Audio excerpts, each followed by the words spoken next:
processo de interação e, além de tudo, a conscientização. Porque estávamos falando aqui, né? As pessoas estavam falando há pouco em relação à inclusão. Hoje o que mais se fala é sobre inclusão. Parece até uma coisa difícil de fazer, no sentido de que é preciso que se lute, como se está fazendo, né, agora. Mas a inclusão, ela deveria ser algo muito natural, porque nós falamos o tempo todo que estamos vivendo em sociedade, nós falamos das diferenças, nós falamos da consciência, e de fato a inclusão, eu ouvi alguém dizer assim, que a inclusão é um fato, mas ela de fato não está acontecendo, na sua totalidade, na sua conscientização. Então, colocar a criança na sala de aula, regular, tudo bem. A escola inclusiva, tudo bem. Mas o professor está preparado para receber essa criança? A proposta política pedagógica contempla a criança surda ou com outro tipo de deficiência, ou com outro tipo de dificuldade? Isso a gente vai abrangendo com um olhar psicopedagógico. Quando a gente fala das crianças que têm outras dificuldades, será que nós estamos de fato incluindo, ou estamos colocando no mesmo ambiente sem incluir? Porque isso é o que está acontecendo ainda, infelizmente, né? De fato, não se criou uma proposta com consciência para essa inclusão. Então eu vou falar um pouco, que olhar, né? Vou falar um pouco a relação familiar com a criança surda. Vou trazer alguns pontos, claro que tem muitos pontos que a gente possa, seria semanas de discussão se a gente fosse falar a respeito dessa situação, mas eu trouxe alguns pontos que, assim, que é bom que a gente pense nisso, trazendo uma realidade familiar, trazendo uma realidade local e trazendo isso para a sociedade também. Algumas coisas que todos nós já vivenciamos, mas que não temos muita profundidade quando não temos, né, o surdo no nosso convívio. A gente vê a dificuldade do vizinho, do colega, do amigo, mas quando a gente realmente tem uma pessoa na família, a gente sente na pele. E é dessa experiência, né, que eu vou compartilhar com vocês, que eu preciso falar. E preciso me posicionar também na sociedade, enquanto agente também, né, que possa contribuir.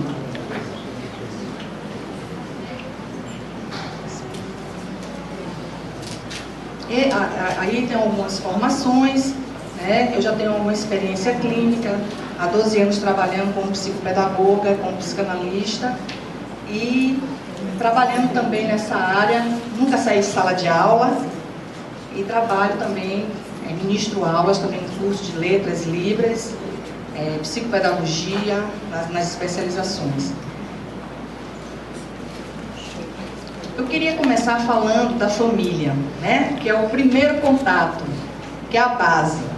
A família é o grande responsável, né, desse contato, dessa vivência, pois é nela que se inicia a formação social do ser humano. Então a criança nasce surda ou ouvinte, e o primeiro contato que ela tem social é a família. Então, a partir disso, a partir dessa vivência, ele vai ter um desenvolvimento, ele vai conhecer a partir de sua família o que é a sociedade, o que são, né, as pessoas, como vivem, e esse referencial familiar é importante e forte nessa aprendizagem, nessa troca. Então, o ser humano se integra, participa, convive e socializa, né, e se socializa através da comunicação. E a gente fica pensando que comunicação é só a fala, né? Então, vamos pensar numa criança, e aqui eu estou incluindo uma criança surda ou ouvinte. A primeira comunicação dela é aquela comunicação do olho, né, do toque, do afeto, com a sua mãe, com o seu pai, com seus familiares. Então, começa a comunicação aí, né? Essa percepção da fisionomia, né? Das feições, daquilo que você vai passar para a criança, sentimento de dor, de alegria, de tristeza. Então, isso engloba, falando da criança de uma forma geral. Então, com o surdo não é diferente. Para isso acontecer, é necessário o estabelecimento de um canal de linguagem comum. Pronto. Então, a criança está ali, a mãe e o restante, né, da família, o pai, os irmãos, os mais próximos, vão estabelecer um contato, uma comunicação em comum. Então, a criança precisa disso para que ela possa entender. A partir dos 6 meses, né, de 6 meses em diante, ela começa a identificar: ah, esse é o pai, esse é a mãe, conheço essa pessoa, né? Então a identificação começa. Conheço que essa pessoa com o rosto fechado, com o rosto sério, está dizendo alguma coisa. Então tem que haver uma linguagem comum, né, a quem está comunicando e a quem está recebendo essa comunicação. Então, começa na família. Vamos falar da importância, né, da família. E para que isso aconteça, é preciso que se crie vínculo, né? É na família que se inicia a sociedade. Nela, os indivíduos organizam conceitos e buscam maturidade por meio de trocas entre seus membros. Por esse motivo, as maneiras de educar são incessantes. Então, é nesse contexto que começa a se entender o que se quer fazer. Então, quando a mãe começa a dizer não, né, não pode, não pegue, vá dormir, comer, essa comunicação começa a acontecer na família. Então, quando há um problema nessa comunicação, quando há um desgaste, né? Quando há uma falta nessa comunicação, não tem como criar vínculo. Porque é somente a pessoa chegando, fazendo algo muito mecânico, né? Obrigatório, talvez, e se ausentando. Então, não tem como criar vínculo. Então, é na família que começa isso. Então, trata-se de um processo que vai do nascer ao morrer, sendo a família considerada, via de regra, a principal responsável pela formação de caráter de uma pessoa. Então, a formação começa aí, a base. A gente já conhece muito esse termo, né? Já é uma coisa, já é uma frase de efeito, né? A família é a base de tudo. Mas é uma frase de efeito verdadeira. A família realmente, é na família que são formados os processos mentais, é que é formado a personalidade e que é apurado o caráter. Então, nesse processo, se a família não for presente, não criar esse vínculo com o sujeito, e aqui eu ainda estou falando do sujeito no geral, não só o surdo, se essa comunicação não for vinculada em afetividade, fica difícil os outros, né, partir da família para a sociedade, né, fora da família. As primeiras relações de afeto dos filhos são provenientes dos pais. E esse convívio será responsável por futuros comportamentos no meio social, permitindo ou não sua adaptação. Então, quem é o agente? Os pais. Começam lá. Então, essa comunicação com o filho, essa percepção vai começar a partir dali. E daí vai se estendendo, vai sendo uma coisa normal, vai sendo uma coisa natural. A família, a partir dessa observação dos pais, reproduzirem o cuidado, né? Talvez não em sua intimidade, talvez não em sua profundidade, porque realmente os pais têm um diferencial, né, no tocante ao amor. Mas essa percepção vai se espalhando pela família, pelos membros da família. Então, da criança surda, por exemplo, se os pais tratam essa criança como trata os demais filhos ouvintes ou as outras pessoas, todas as demais pessoas da família vão tratar também igual. Não vai ter aquele trabalho da preferência, né, de permitir tudo, a permissividade. Então vai observar que os pais tratam desse jeito e também vai reproduzir isso. Então isso começa com os pais, né? Então essa percepção dos pais precisa contagiar os outros familiares. A família, ao interagir com os filhos, ajudará a formar a personalidade, determinando aí as suas características sociais. Nessa interação, Então, a partir do momento, o que você deseja, a sua limitação é essa, o que é que eu posso te dar, como posso fazer, essa interação começa a acontecer. O que infelizmente a gente ainda vê, e que ainda é uma realidade, talvez até eu não culpo os pais por isso, mas talvez até por uma questão de falta de conhecimento, de saber como lidar com essa situação, é que há muito tempo atrás, ainda existia uma barreira muito grande. Quando nós frequentávamos o consultório de fonoaudiologia, eu levava a Habib, o que acontecia? Os pais estavam lá meio que desesperados, porque as crianças elas eram inquietas, elas eram muito nervosas. Então, assim, e os pais meio que desistiam de mudar essa situação. E aí permitiam tudo, né?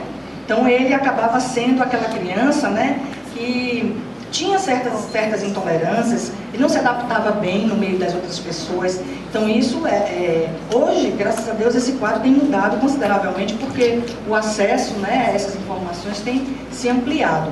Mas antigamente era muito difícil.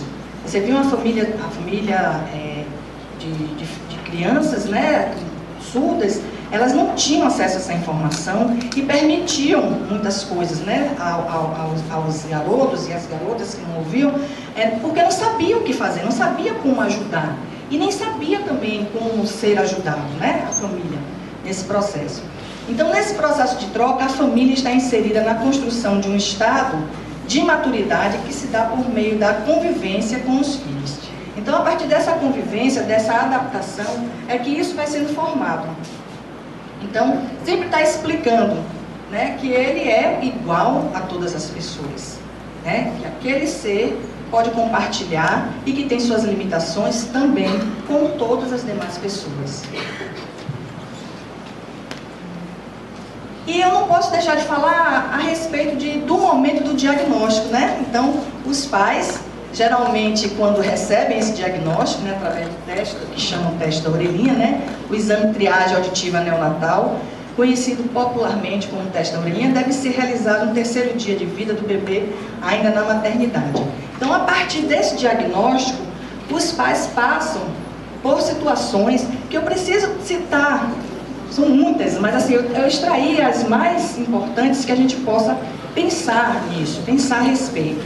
Então, seriam os sentimentos, né, que eles enfrentam, logo depois que recebem o diagnóstico, é de muito medo, né? Isso se tratando de pais ouvintes, né, com a criança surda. Então, eles ficam temerosos, porque é uma coisa que eles não dominam, ele não sabe o que fazer com, nem o que fazer para. Então eles ficam um pouco perdidos. E nesse momento, a descoberta é traumática e confusa. Busca justificativas, né? Começa a perguntar por quê, como foi, através de quê, por que ele perdeu a audição, já nasceu assim, ou perdeu ao nascer, alguma medicação. Então muitas dúvidas passam, né, pela cabeça dos pais, e um enorme sentimento de impotência começa a acontecer. Então, esse é um fato que acontece com os pais ou com os cuidadores, né, das crianças surdas. E quais são essas etapas, né? Primeiro é a negação. Ele se recusa a ver e admitir a deficiência, né, do filho ou a surdez.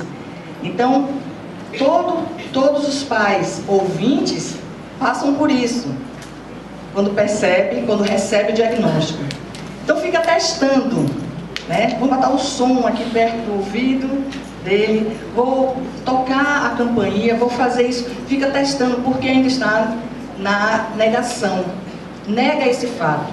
Até porque ele mesmo diz assim, mas todo mundo ouve, né? E aí vai descobrir um familiar lá atrás ou alguém, e aí fica negando este fato. Isso atrasa a questão da tomada de consciência e atrasa também o tratamento e o procedimento a tomar daqui para frente, né, com essa criança. Não só com a criança, mas com eles mesmos, né? Porque ele também precisa se preparar para essa realidade. O outro ponto, ele é a fase de negociação. né? Eles tentam encontrar estratégias para a melhoria de condições de vida. Então, eles começam a se articular, a criar uma linguagem própria em casa, porque até então, acreditando eu que, sendo pais ouvintes, né, de filho surdo, aí possa ser que não dominem a Libras, né? Então, eles começam a articular gestos e que a gente pode chamar, né, da linguagem materna, esse contato que ele vai começando a ter com o filho, vai criando alguns sinais, algumas mímicas, né, para essa comunicação. E ela funciona ali naquele momento, né, no primeiro momento, até que a pessoa encontre realmente a saída adequada para essa comunicação não ficar somente na sua casa, para essa comunicação sair dos muros, né, do lar, né, ali daquele reduto. Então você não pode criar um filho para ficar dentro de casa, você vai criar um filho para o mundo, né? A comunicação, ele vai precisar estudar, vai precisar trabalhar, e aí começa, né, esse processo, logo depois da negação, começa a se inquietar, os pais começam uma inquietação nessa descoberta, o que é que eu posso fazer? E eles vão traçando esse caminho. O outro momento é a frustração, que a partir desse segundo momento que eu citei, ele começa a fazer algumas tentativas, né? Eles, no caso, os pais. E começam a ver que não funciona com todo mundo, só funciona com eles, né? Então, se eu ensino para meu filho, se um pai ouvinte ensina para o filho, o pai e a mãe, sem conhecer Libras, e diz comer, ou diz beber dessa forma, né? Ele sabe que a criança tem essa comunicação, mas se ele for falar isso lá fora, talvez, né? Esse gesto não, porque esse de comer e beber é muito lógico, né? Mas um outro, talvez, as pessoas não entendam. E aí ele começa a passar pelo processo de raiva e frustração, porque não tem os resultados esperados. A escola não está preparada para receber, porque a escola começa a dizer, mas quem vai ficar aqui para traduzir o que ele está dizendo? Então, os pais começam, nessa fase da frustração, começam a entender que ela não é eficaz, que essa comunicação que ele está utilizando, que ele achou a melhor maneira de se comunicar, não é eficaz. Só fica, a sua eficácia é momentânea, é pontual, é dentro de casa, somente. Lá fora não há comunicação. O que é que acontece? Depois, em seguida, quando ele insiste em não aceitar, começa a pensar em desistir. E entra em depressão, muitas vezes. Existe, por isso que é importante o acompanhamento dos pais, né? Um acompanhamento de uma equipe multidisciplinar, um psicólogo, ou um psicopedagogo, ou um psicanalista especializado na área. Então, é por isso porque a família fica perdida, né? E como que vou agir? Como que eu posso ajudar meu filho a se desenvolver? Então, é necessário que haja uma boa aliança familiar ou familiar. É preciso que todos entrem, depois que passem essas etapas, entrem em acordo. Precisamos de ajuda. Então, o apoio da família constitui a base para a socialização. E a partir daí, os pais começam a incluir a criança, né, a entender isso, e socializar isso, e passar para a criança, e tratar a criança como as demais pessoas, ou os demais filhos, tratando da mesma forma, se os afazeres domésticos, a situação do dia a dia, não priorizar ele, livrando de situações, né, como se ele fosse ou o coitadinho, né, ou então o privilegiado da casa por não ouvir, né? Então, o processo de socialização começa na igualdade em casa. Como que a gente vai passar isso para eles, né? Os valores, as crenças, através, em todo o processo de educativo que a criança irá absorver, os fatos são os ensinamentos a partir do exemplo. Então, não adianta nós dizermos ao nosso filho, não minta, se a gente mente. Então é através dos nossos exemplos, da nossa atitude, que a gente vai provocar essa mudança. E ele vai começar a entender os valores, as crenças, os princípios, as limitações, o que eu posso e o que eu não posso, mas a partir do exemplo dos pais. Se os pais não derem esse exemplo, eles também não vão conseguir perceber isso.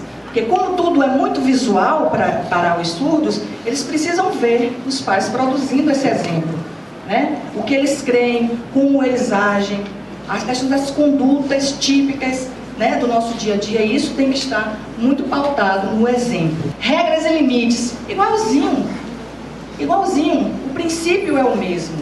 Se pode, se deve, tem que ter regras e tem limite, tem que ter tudo igual, não precisa privilegiar. O surdo não é um coitado, muito pelo contrário, ele é um ser social que simplesmente o som não chega à sua cóclea, né? Então não é preciso criar privilégios, mas trabalhar regras e limites, trabalha-se com a criança também que ouve. Então essa situação do exemplo também. Se eu tenho que colocar de castigo, eu tenho que colocar de castigo. Se eu tenho que dizer que ele vai fazer aquilo no horário, ele tem que cumprir aquele horário. E eu tenho que dar esse exemplo primeiro. Tratar os mais diversos assuntos com eles. Claro, gente, a gente tem que respeitar as idades para cada assunto. E com o surdo não é diferente. Então, em cada idade, tem uma pauta que você possa falar com seu filho. Não é diferente com eles. A partir do momento que nessa fase aí você já encontrou o recurso necessário para se comunicar com ele, entende-se que a sociedade também já tem uma certa comunicação com ele, você pode tratar do assunto espiritual, emocional, você pode tratar sobre sexualidade, sobre financeiro, político e todas as necessidades de um modo geral, porque ele precisa estar incluído nessa realidade. Eu sempre lá em casa digo assim: olha, tudo bem, você não quer assistir o jornal, então pega na internet a reportagem, né? Tem muitas formas de você estar sendo informado, ser comunicado. A escola que desejamos e que precisamos é a que respeite as diferenças e acolha o surdo, com responsabilidade e competência técnica. Não adianta só acolher se não tiver competência técnica, se não tiver professores especializados para facilitar essa comunicação. Que seja inclusiva verdadeiramente, e está entre aspas justamente por isso, porque se diz muito hoje da escola inclusiva, mas quando você vive no interior da escola, você percebe que ela não é inclusiva. Que tenha a prática de formação continuada para seus profissionais, não apenas professores. Não adianta só os professores, e o porteiro, a moça da cantina, a moça da limpeza, o motorista. Então, é uma inclusão total, geral, sensível às diferenças e mudanças, porque o mundo da gente está o tempo todo mudando, né? Então essa escola precisa se adaptar a isso, e não o contrário. E eu encerro com essa citação, né? Não é a surdez que define o destino das pessoas, mas o resultado do olhar da sociedade sobre a surdez, que é Vygotsky, né? Então o olhar da sociedade é quem vai mudar, é quem vai fazer essa sensibilidade. Vamos lá. Sou mãe de surdo, meu filho surdo é este, e ele morrendo de vergonha. E aqui alguns momentos da gente na luta, né? Quando nós entramos com uma questão que teve aí dos cinemas, que nós temos muito hábito de ir ao cinema, e aí nós tivemos, né, queremos legenda, né, aquele movimento. Nós tivemos participação dos nossos amigos ali, a entrevista acontecendo, a solicitação. Olha lá, em frente, lá. Alguns estão aqui, né? E a vida em sociedade, né? Alguns momentos, família e amigos, cinema lá em cima. Gente, muito obrigada pela participação de vocês, muito obrigada por esse momento.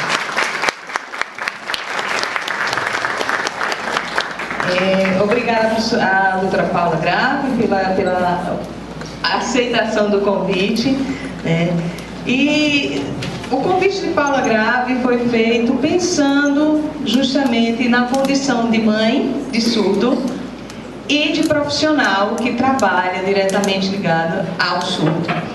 Então, magistralmente ela fala da importância da família, né?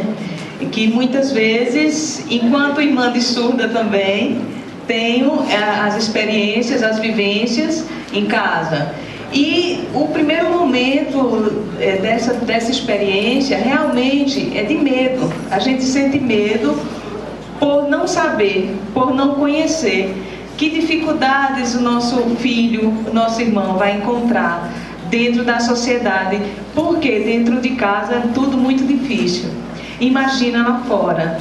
Aqui dentro de casa a gente trabalha com o amor, a gente trabalha com o carinho, com a compreensão, mas e lá fora? Ele vai ter isso? Então essa é a nossa frustração, é o nosso medo. Não é a questão de ter a criança com deficiência, dela ser diferente. Não, é o medo de não saber lidar com isso.